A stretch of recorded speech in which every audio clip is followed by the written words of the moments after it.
I've been working up in Tallahassee since June. Before that, I was up in Jacksonville working on a mayor's race. We thought we'd keep this a little bit less formal today and allow you to ask the panel questions so we can kind of get your thoughts. Obviously, you're the most important generation when we talk about how campaigns are evolving and how we have to change our marketing. So, directly hearing from you and answering your questions will, I think, help this panel flow a little bit better. I'm going to quickly turn it over and do some introductions. Before we do that, I just kind of want to talk about some fun and exciting things we are doing as a party. For all of y'all looking to get involved in the presidential campaign, we are doing a program called the Republican Leadership Initiative. It is a program in which we engage and train activists across the state of Florida. We talk about many of the things that we will discuss here on this panel. And one of the things we encourage individuals looking to get involved in the upcoming presidential campaign season, if you would like to be part of this program and this training aspect, please get in contact with us or Jennifer Batista. She's in the back of the room there. She's the local staffer, former UCF grad. So having said that, we'll just turn it over to Brian here and let him tell a little bit about himself. Hi, my name is Brian Kirchberg. I am a former political operative. Mostly at this point, I do some informal consulting, mostly on local races. I live in Bradenton, Florida. I believe St. Cloud High School is here, right, somewhere? I am also from St. Cloud, Minnesota. You're welcome to come up there and visit. Bring your hockey team. We'll show you how it's done. I've been involved in politics on at least an informal level since I was in the 10th grade when I worked on as a volunteer on a Senate campaign in Minnesota for Senator Paul Wellstone. Since then, I've taken kind of an indirect route towards politics. I went to the military. I served in the United States Army for 3 years and then used my GI Bill money to become a teacher. After I was in teaching for a while, I kind of got the political bug in me from teaching politics or government, much like your own teachers are teaching you. So I then went to the University of Florida. They've got a political campaigning graduate program, which I got involved in, and I began working as a campaign operative. It's a great job. It's a wonderful job, and we're going to talk a little bit about how you can get involved and kind of, again, where campaigning is actually heading. I think students like yourself are really the future of political parties in this country, and whether we like it or not, we are a two-party system, so whatever you've chosen, Democrat or Republican or the independent route, which, as I mentioned earlier, not really as independent as you might originally believe, whatever route you take, you're going to be leading this country eventually. Right now, as I said, I'm not currently active in campaigning, but I am an AP government teacher, much like your own AP government teachers. So it's great to see you guys here, and I really look forward to hearing your questions. Thanks. Okay, great. Thanks, Brian and Brian. Appreciate y'all having us today. I'm just curious, like, how many people in the room are old enough to vote? Just raise your hand real quick. This one shouldn't be hard to figure out. You guys should know. And how many of you will be old enough to vote by 2016? Yeah, okay, great. Great. Well, I'm a communication strategist for a firm called Consensus Communications, and when I was 19 years old, I was an international business major at Rawlins. You guys ever heard of that place? Boo. Yay? Anyone? All right. I was an international business major at Rawlins until I worked on my first campaign and realized that you could do this for a living. And I switched to political science the next day and have been doing it ever since. I'm 31 now. I work for a number of Fortune 500 corporations to map out their media strategies. I've also worked for statewide candidate and initiative campaigns of every size and description. And it's my privilege to create TV ads for candidates all over the country, Florida, Alabama, North Carolina, Minnesota, elsewhere. And I thought we'd start today by because one of the things we really want to do is answer your questions and have a conversation with you rather than give you a presentation. I thought the thing to warm us up would be a couple of slides. Can you guys flip those on in the back? There we go. Okay. Now, you all are very young, so you should be able to read this, but one of the questions for today is how do we target voters? How do we find out where they live, what they listen to, what they watch on television, how do advertisers in general find out how to reach their demo. And I wanted to start with the most obvious, which is TV networks. So if you're a Republican, if you're a Democrat, you're probably watching very different TV networks. It shouldn't surprise anyone to learn that high turnout Republicans watch a lot of Fox News. High turnout Democrats watch a lot of PBS, a lot of CNN. Right there in the middle, TLC. That's the closest thing you have to a bipartisan, not high turnout, not low turnout network. Everyone needs their honey boo boo, and they're getting it. You got a lot of other interesting things here. History Channel tends to be more Republican. Weather Channel, maybe that's for preppers. I don't know. Country Music Channel, that's no surprise. More low turnout liberal is MTV. And then television shows. You can make one broad generalization about television shows. Dramas or comedies that feature broken protagonists, those are Democratic shows. And competitive reality TV or Law and Order procedurals, those are Republican shows. And so if you're in a Republican primary, you're going to be targeting like NCIS, Law and Order reruns, that type of stuff. Duck Dynasty. Duck Dynasty, yeah. And if you're in a Democratic primary, you're probably going to be looking a lot more to Dexter, something like that. Or you get a really Breaking Bad. That would be a good example of a. All right, let's hit the next slide.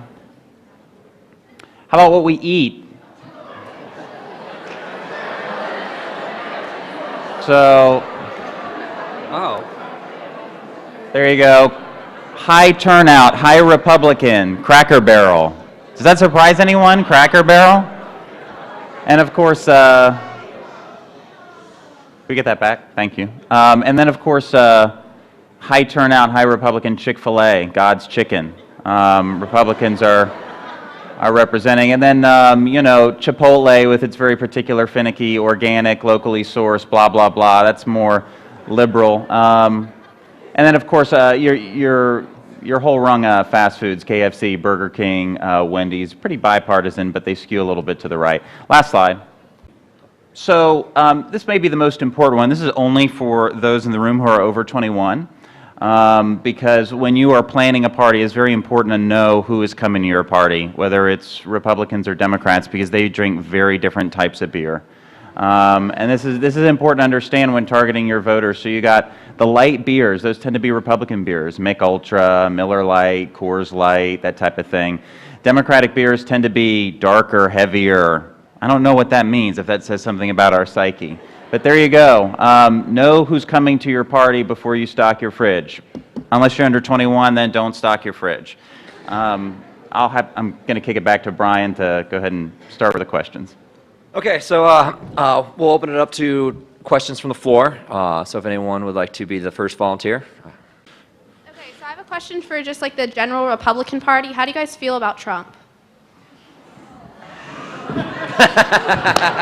I'll turn that to Ryan. Ryan will handle that one for us. Yeah, Brian works for the Republican Party, so he's going to. I'm nonpartisan in that race, actually. Yeah, he's gonna have to give you a very different answer. I think Trump is a clown and a jackass, but that's my personal opinion.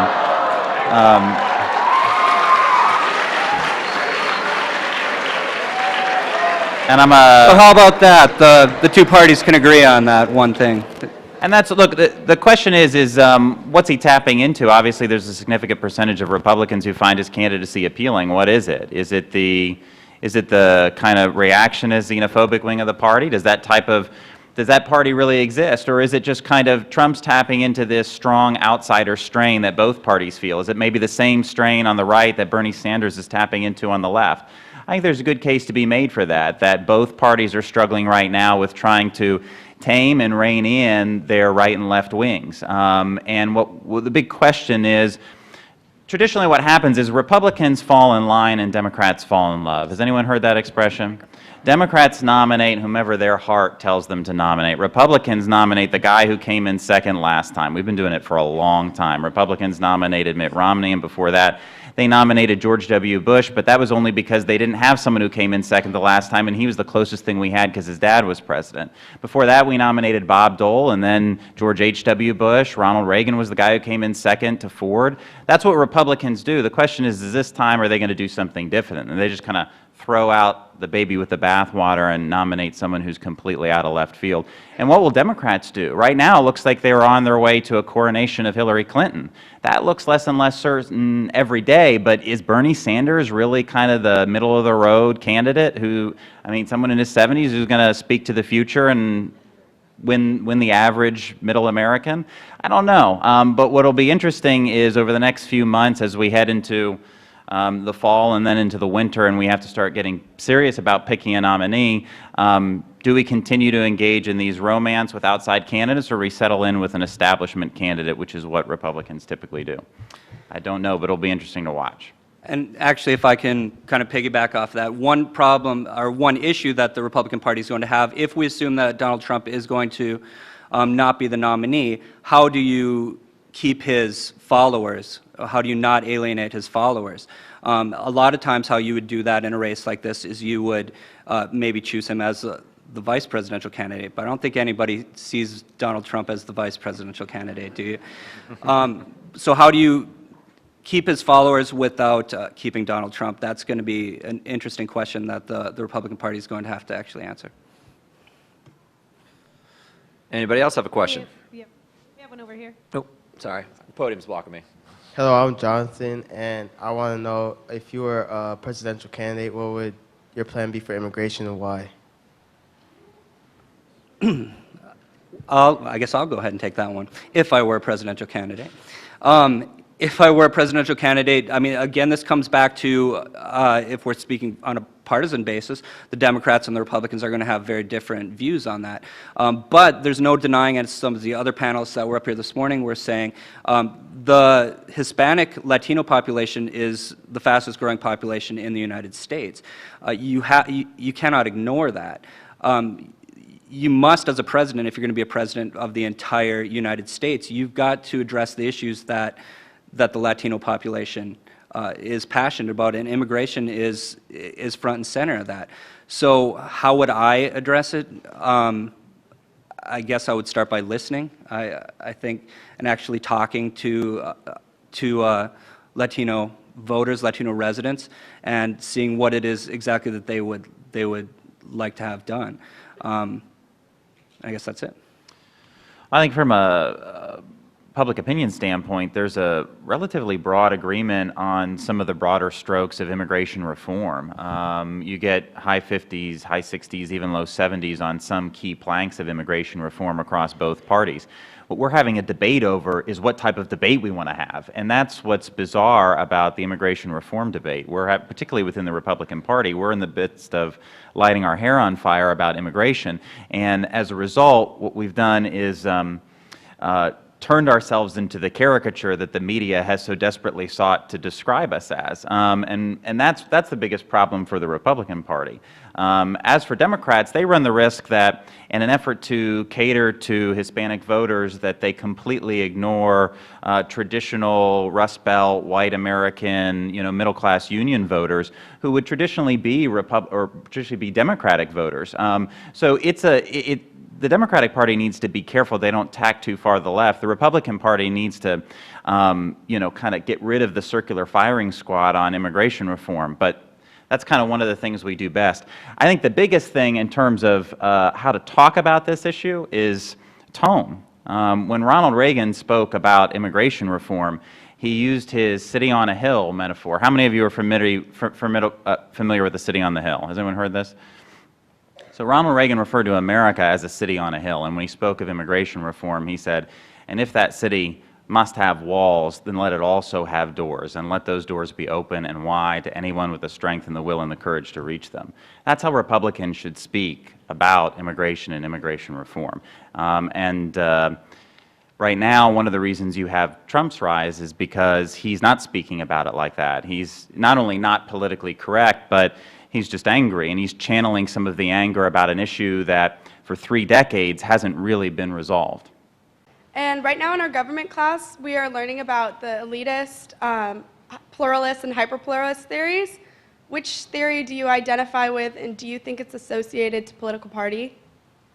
So maybe you could tell us what you think those mean? No, I'm just kidding. I really have no idea what that means. Could you explain? Like elitism, you know, the theory that you believe that the wealthy control the government. Hyperpluralist, that's the popular one, right? Yeah, sorry, okay, that are groups, like, the groups, since there's so many groups, they make government not able to make any decisions. Right. And the pluralist, that the government will do what's best for the country and best for public interest. Okay, so the country is either governed by elites, consigned to gridlock, or there's some sort of compromise reached by different factions agreeing to consensus pluralist, reform. like, yeah, just the government will do what's in the best for the public interest. So your question is then what? Which do you identify with, and do you think that's associated to your political party?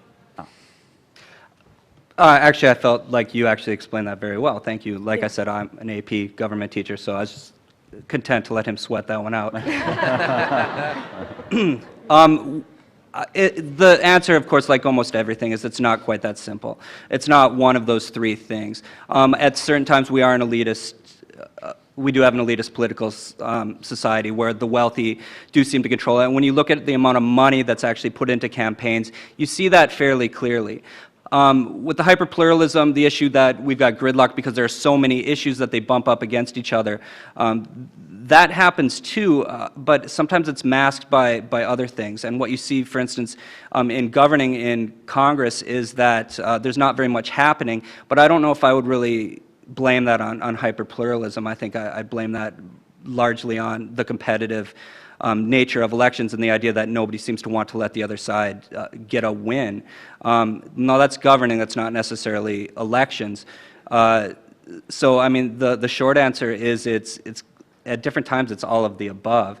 And at least in the Democratic Party, which way would they feel that they'd go? Well, I think they'd like to believe that that there's a pluralism, that there's a lot of different groups that kind of set the tone for what the campaigns are like. But the reality is it's really not quite that way.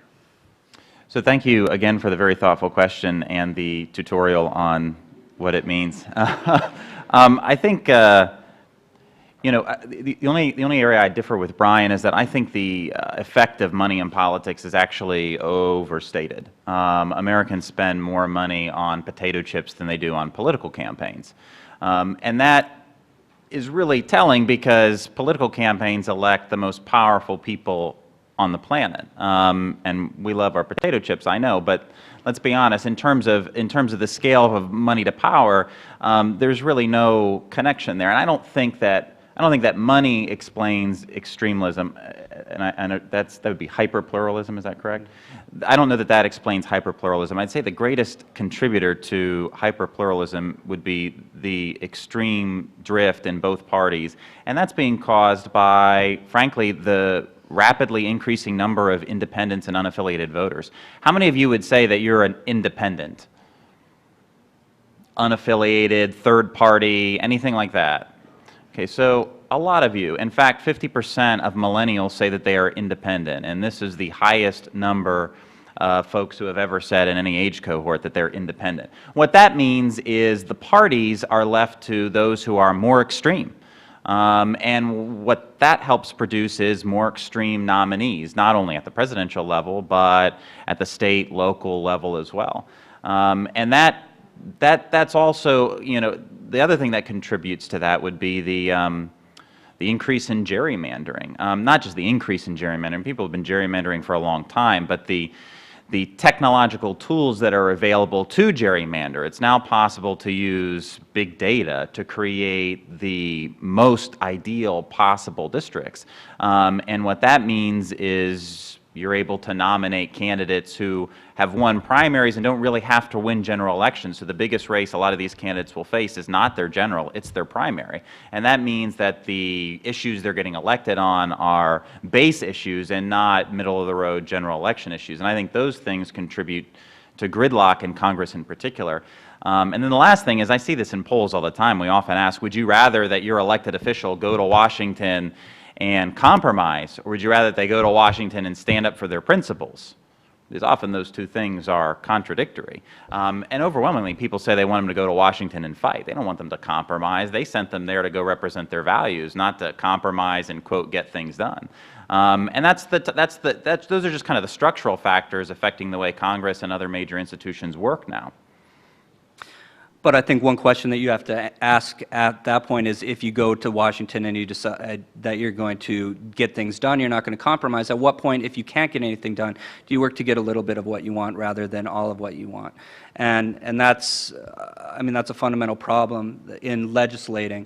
But it comes back to elections, too. So the elections themselves is, you have to ask, is somebody willing, at the end of the day, are they willing to give up a little bit to get something too? And that's an important question that you've got to ask the people that are running. We have another question over here. Okay. Hello. So my question is, with the sturgeon problem we have, such as political polarization, gerrymandering, and with our two-party system causing problems like the spoiler effect and the suppression of third parties, should we move away from the first past the post voting system, and that only feeds into this system, or should we move more towards more proportional system, like the representational proportion or the single transferable vote? Anyone? Okay, well, the question itself is so hypothetical that it's really difficult to answer. Our Constitution, although that wasn't necessarily the plan, our Constitution is set up so that we are going to end up with a two-party system. So in order to actually go to any of the systems that you mentioned, you would need a complete restructuring of the Constitution to the point where I don't know if just a simple amendment to it would actually change anything. I don't necessarily, and I guess this is my personal feeling, there are a lot of problems with proportional representation. I believe that it is that we have done great things in our country with a two-party system in the past, but in order to actually do that, and again, it's my belief, but in order to actually get to that point again, you do have to have a willingness to cooperate with each other. And if you had that, you can get back to actual governance. So I would say no. We probably should not go to a multi-level parliamentary system of government. I think it's also important to understand that the best ideas generated by third parties tend to be absorbed by one of the two major political parties. Just kind of like, you know, a really compelling startup, for example, is often bought out by, you know, a much bigger, well-capitalized company. And you can see that right now with the Republican Party is the Libertarian Party kind of lives within the Republican Party. The best well-financed candidates who you would probably describe as Libertarian light are really just have R's next to their name. And that's been common for the two-party system for a very long time. The best ideas are ultimately absorbed by those parties. Switching up over here. I have a question. Oh. Okay. Okay, back there. How do you think that the media will greatly sway the voters to the two-party system, and with the growing interest in independence, do you think that there ever will be a chance in there being an independent, being a possible candidate, and possibly having any type of say? Or do you think that the bipartisan of the Republicans and the Democrats will forever be? I'll go. I think the way that it works, unless something catastrophic happens, you guys know, because you probably most of you took AP US history, you're aware that we haven't always had a Democratic and Republican two-party system. There's been other parties, the Federalists, the Whigs. It's usually something catastrophic along the lines of the Civil War is what it takes to rearrange that. So do I think that something like that's going to happen? I hope not, because that means something really terrible has happened in our country. On the other hand, third parties do play an important voice, and we've seen in various elections, 1992, where Ross Perot played spoiler, to George H.W. Bush, 2000, where Ralph Nader played spoiler to Al Gore. You do see it on the national level like that, but where you really do see third parties actually make an impact is on the local level, and that's where I'm more familiar with too. Now, I told you guys before that I'm from Minnesota. In 1998, my state decided in all their brilliance to elect a third-party governor, a former professional wrestler. Is anyone familiar with him? Jesse Ventura. We elected Jesse Ventura as a third-party governor, and here's what ended up happening. He came into office as an outsider saying he was going to clean house. And as a third-party governor, everyone looked at him like the Democrats said, well, he's not one of us. The Republicans in the legislature said, well, he's not one of us. And so both of them basically decided, it brought them together to decide that, well, we can wait 4 years until we get a new governor. And largely the state kind of just stopped for 4 years. A third-party movement would have to start at a grassroots level if it were to get any traction, and that's the local level and work its way up. I think the only thing I'd add to that is it's really important to understand what a political party is and what it is not. It is not a cohesive set of ideological or even political views. It's a coalition designed to win elections. And so in many respects, political parties are not sellers of ideas. They are buyers of ideas. They buy them from moderates, from liberals, from conservatives, from all over the place, and then they translate those ideas into effective coalitions that win elections.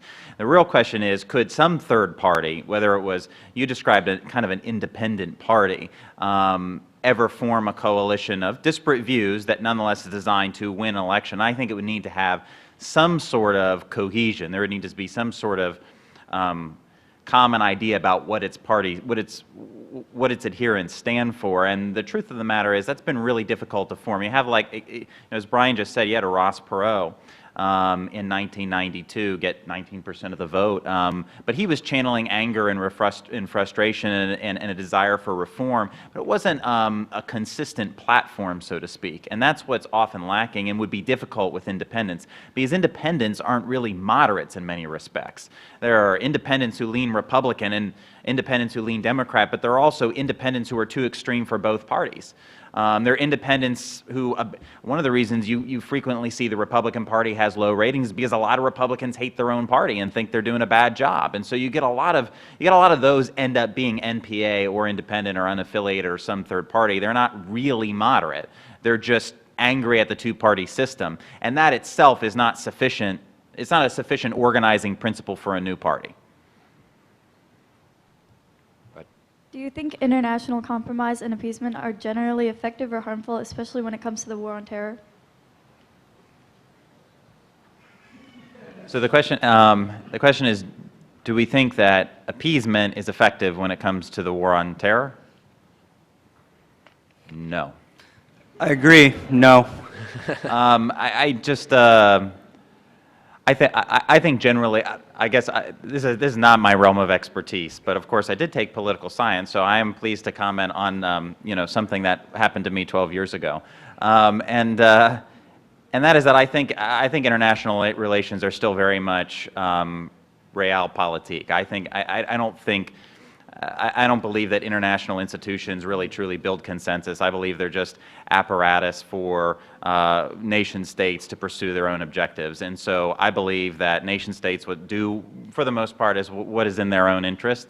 And I think we're seeing that happen in Syria right now with Russia. There's a vacuum. We've exited. Russia has filled the vacuum. Whether that's good or bad for them, I don't know, but I think they only fill the vacuum because we created it. And so you can decide that we should be more active in Syria, or we should allow the Russians to take a leading role, or we should have some sort of combination of the two, some sort of middle ground between the robust foreign policy of the Bush years and the craven weakness of the Obama years. But I think at the end of the day, in my view at least, it's just a matter of self-interest playing itself out on the international stage, and as a result, I think appeasement, as you all probably know in your private dealings, only encourages bad behavior. If you think you can get away with it, you get away with it. We all learned that when we were kids. Some of us got away with it more, and I think that's true at the national and international level as well. I would add to that by saying, I mean, going back to the politics, the electioneering about it, you run into some real problems as far as candidates go by going out and boldly making promises having to do with terrorism, or specifically states like Syria, promises that you might not be able to back up. So if you're going on TV and telling your base that you're going to send in the military, or that you're going to take care of ISIS within the first 90 days of your presidency, that's kind of a problem. Being a president, and I've said this for years and years to my own students, is not an easy job. I know we talk about people, whether you say that Bush is an idiot or Obama is an idiot or whatever it is, these people have to have a certain amount of nuance that you and I do not have to have, which is why it's difficult to think of somebody like Donald Trump becoming president, because if he were to go in there and just say, well, Syria is going to do what I want because I said so, that's not really the way the job works. So I can't think of anybody that is actually appeasing these terrorist organizations, but you can't go the other way either and be completely strong-armed when you, in fact, do not actually, as president or as a senator or whatever it might be, you yourself cannot take them on directly without certain repercussions back home. I have two separate questions that are kind of interrelated. My first one is that I see a lot of political de-alignment. For example, we have a Democratic president, but then we have that Congress is Republican. Do you feel like this is a useful contrast, or do you feel that it just a lot of the time creates like a kind of gridlock? And moreover, on that subject, how do you feel about the two-party system? Do you feel that it's useful, or do you feel that a lot of the time people get stuck? They don't agree with either. They just vote with who they hate less because that's just how things are. Those are a lot of very good questions. I think that our country is in what we would traditionally call a political transition, and these occur from time to time. For example, 1896 through the TR years, you had Republican dominance. After that, I'm sorry, all the way up to the New Deal, and then from 1933 on to LBJ, you had New Deal politics, and then between LBJ and Reagan, you had a transition period when there was no political ideology that seemed to reign supreme. That doesn't mean that there aren't Republican and Democrats elected during the the high point, the zenith of the opposing political party. It just means that they are really captive to the agendas of the opposing party during those periods. Like Eisenhower, for example, was captive to New Deal politics, just like Clinton was captive to Reagan Revolution politics. Many thought that in 2008, Barack Obama would inaugurate a new era of Democratic dominance, and there seemed to be a lot of support for that notion. Millennials in particular. In 2008, he won Millennials by a 34-point margin. In 2012, it was a smaller but still landslide level 23-point margin. And what's happened since then is we've seen the most dramatic reversal of one party's gains in a short period of time since the 1920s, since Republicans were wiped out by FDR politics. So I think you could say that we're in another time of transition. A lot of what you see on college campuses, too, is very fascinating, is they put a lot of college-age voters were animated by their opposition to George W. Bush. And Barack Obama came along, and he seemed to be the JFK generational candidate that this generation was looking for. And then poll after poll, the numbers underneath the surface, they're all showing that they're disappointed. That's the best way to sum it up, is just kind of general disappointment. So President Obama seems to have been a truly generational candidate, but not a transformational president in the political sense, at least. So I think we're in this period of transition, that's what makes it feel so dysfunctional. As for gridlock, I like gridlock. I think anytime Washington isn't passing new laws that affect my daily life, I'm happy. So I'm happy for them to be generally, so long as they're not shutting down government and running us over a fiscal cliff, I'm generally happy for Washington to do a lot less than it does. So that's my personal view of gridlock, but that's by no means, I think, the consensus view. And the last thing I'd say is the reason people are always so upset and pissed off with their parties is because, and I look at public opinion polls all the time, is people don't really know or understand truly, the complex nature of governing, and as a result, they don't even fully appreciate their own self-interest. So they often vote and form opinions based on information shortcuts. Republicans, for example, I'm against taxes, so I'm against this tax, always, anywhere. And that's true on the Democratic side as well. These information shortcuts kind of replace thoughtful, reasoned approach to forming political opinions. So I think that frustration is normal. It's at a high point partly because of the recession in 2008. We lost a lot of faith in traditional institutions. But that gridlock, I think, is going to exist at least until a new president comes along, a generational candidate, a transitional president, who can inaugurate either a new time of Democratic control or a new time of Republican control. Anything? Sure, I'll add something. I do actually believe that the de-alignment is actually kind of a result of a more partisan type of politics that people do not seem to appreciate. And you look at the approval numbers for Congress sitting at about 14%. And I know some of you raised your hand earlier when one of the panelists asked you if you were satisfied with the job Congress was doing. That, to me, was very surprising. You're in the 14%. But when people look and see that Congress is itself doing absolutely nothing, sure, there's a small amount of people that believe that that's a good thing, that if they're not doing anything, then they can't be doing any harm. But if they're not doing anything, they're not doing anything good either, and that's not largely what they're sent to do. I think the two-party system is going to figure itself out. And what I think is going to happen in campaigning going forward is this do-nothing Congress attitude, whether it's the Democrats or the Republicans that are in charge. This do-nothing Congress attitude is going to come back and bite them eventually. It might not happen in 2016, it probably won't. But sometime in the future, that is going to be, I believe that people are going to expect more out of their leaders. And one thing I'd like to add for everyone to kind of keep in mind for frame of reference is that we talk about all these candidates and some of the disenfranchisement we see from individuals, but I always make the joke that I'm in the business because people don't vote. People don't go out there and exercise their right to vote, and that's especially true when you look at the primary system. You have so little amount of the actual eligible voting population go out and vote in a primary system to pick their candidate to get them to the general election ballot, that by the time that they actually realize what is happening, they might not like the candidates because they didn't get to voice their opinion the first time around.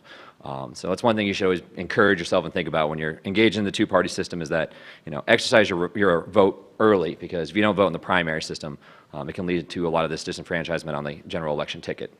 I agree with that, and actually I'd like to add that that those of you that identify as independents, I mean, for the very simple reason that living in Florida with a closed primary system, in order to actually vote in the primary system, you have to be a registered Republican or a registered Democrat. So even if you see yourself as kind of middle of the road, you might want to look into registering with the party that you tend to lean towards so that you can help shape at least one of those parties. Your vote counts for more during a primary than it does during the general election because there are much, much, much fewer of you voting at any given time. Thank you all very much. Thank you. We have another question over here. Oh, go over here. So this is specifically about the Republican Party. I was wondering if you think that the sort of social conservative fundamentalist Christian aspects of the Republican Party's platform are sort of going to fade out over the next few years and simply be replaced by a greater focus on economic issues, or if you think that those social issues like being anti-LGBT, anti-abortion are going to remain a significant part of the Republican Party's platform going forward. Brian will handle that.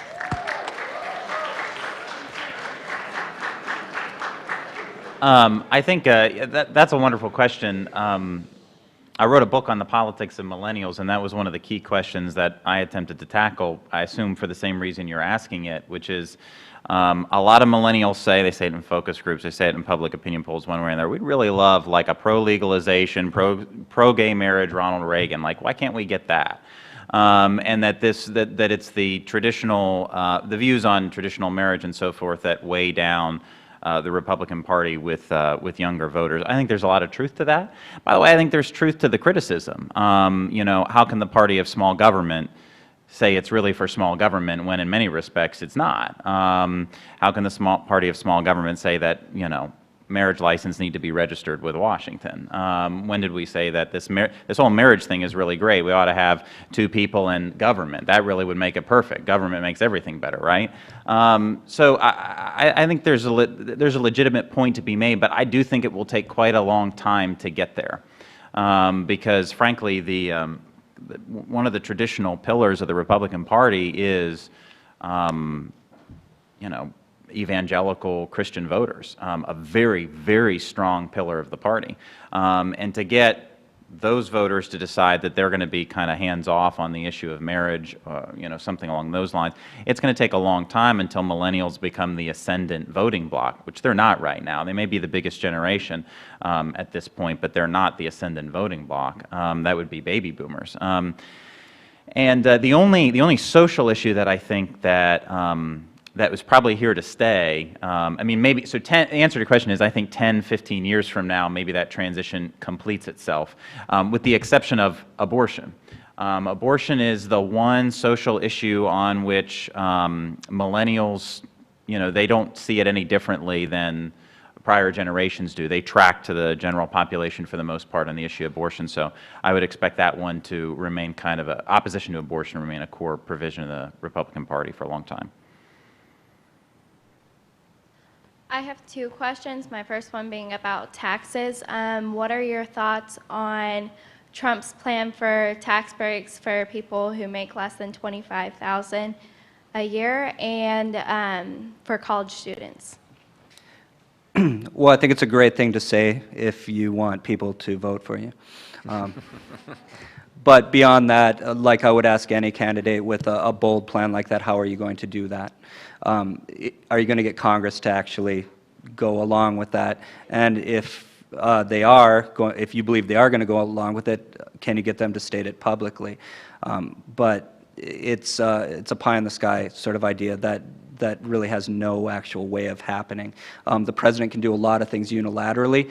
We found that out through both the George W. Bush and the Barack Obama years, maybe more than the Constitution would normally allow. But taxes is not a place where the president can actually go that alone.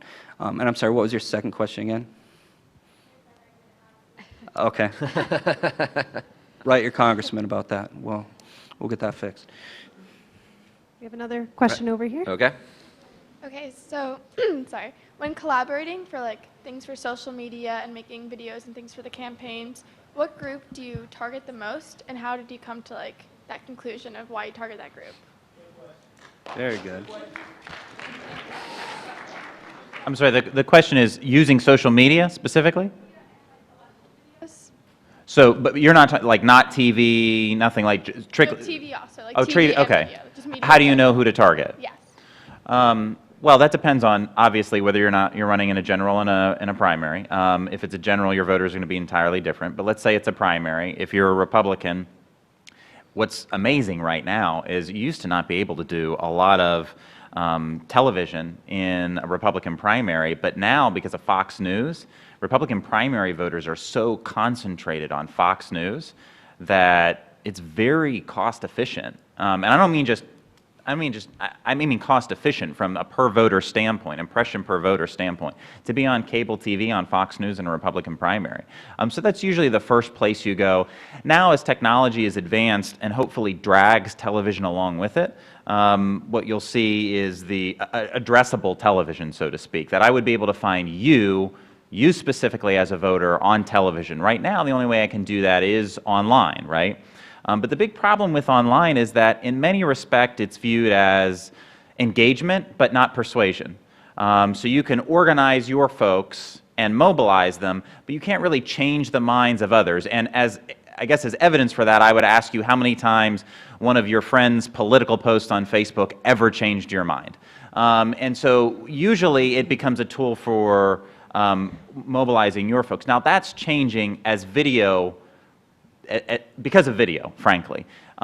Video, whether it's delivered on television or online, is the gold standard for persuasion. It's the ultimate art form. It combines visuals, it combines the written word, music, sound effects, everything, to put together a kind of compelling case for a candidate or an idea.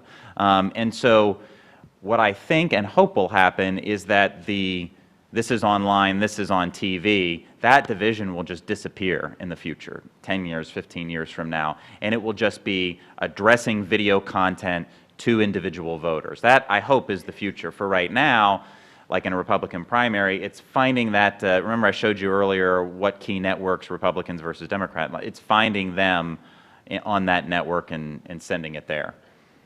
Yeah, and for that matter, finding particular time slots too. If any of you happen to ever watch shows like Jeopardy, for instance, you'll notice that there are a lot of political advertisements on there when you get to that, towards election day. And the reason why is the people that tend to watch Jeopardy tend to be in the age group of people that tend to vote. So they're gonna advertise during that. They're gonna advertise during the local news. But millennials are moving away from that. So going after the social media vote is a good idea, but it's tricky because do you ever like a Facebook page of somebody you don't support already? So if I'm advertising on, say, Mitt Romney's page or something like that, or saying vote for Romney, the odds are that you are already going to vote for Romney to begin with. So finding a place to get those people that are in the middle, those independent voters, is a difficult thing to do online anyway. I don't know how you do that with pop-up ads, because people love pop-up ads, as you guys know. And yeah, so there's nothing that actually says, yeah, I'm going to vote for somebody, like you interrupting me trying to read an article on ESPN.com.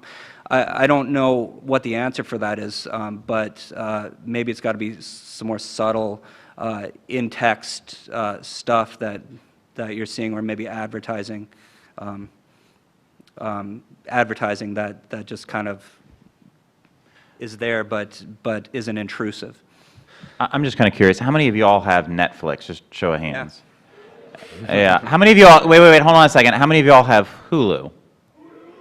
Hulu, okay.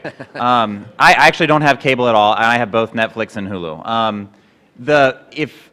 In my view, if the TV networks are smart, and they, by the way, TV networks own Hulu. If they're smart, Hulu is their future. Netflix kills them because Netflix has no ads. Netflix is purely subscription-based. Hulu, subscription, but they also deliver ads to you. And the great thing about Hulu ads, of course, is they cannot be DVR'd. So you just have to sit there and let it happen. And that's the best thing about TV ads, is that they're involuntary. They just kind of get beamed directly into your brain. And so if the industry is smart, the future for them 10, 15 years from now will be completely transitioning into a Hulu model and bypassing the cable providers entirely. Sorry, Bright House. And if I can actually add to that, that's why Twitter, in certain candidates, like I guess Trump, coming back to Trump, is a lot of people will follow Trump even if they're not Republicans, and he'll get a lot of followers simply because they're very interested in knowing what crazy thing he's going to say next.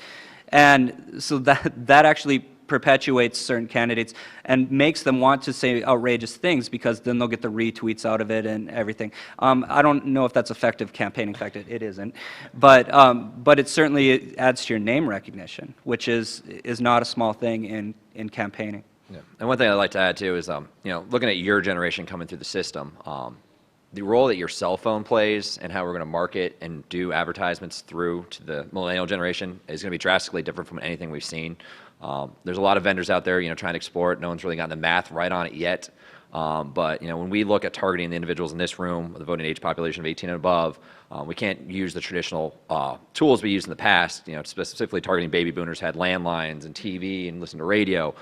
You guys are on apps and streaming things, and that's how you're going to get the majority of your information, and specifically the persuasion ads that we're going to run to you. So I'm informed we have 2 minutes left, so we can probably do one more question before wrap up. So. Do you think America is the best country in the world? And if so, or if not, why? think I've seen this movie before. See, we can all get along on an issue. Oh, man.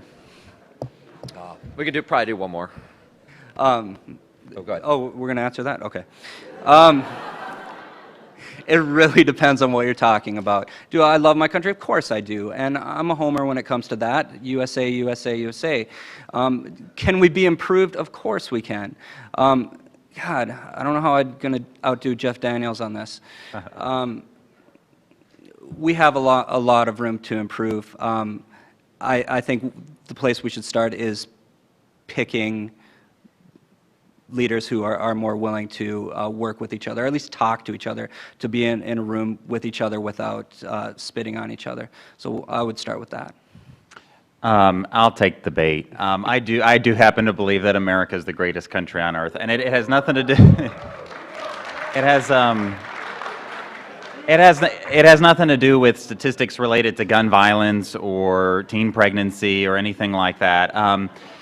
But I love Jeff Daniels' riff on it. But my view is that America is the only country on earth that was created by philosophy, not forged by the forces of history. And that makes it truly unique.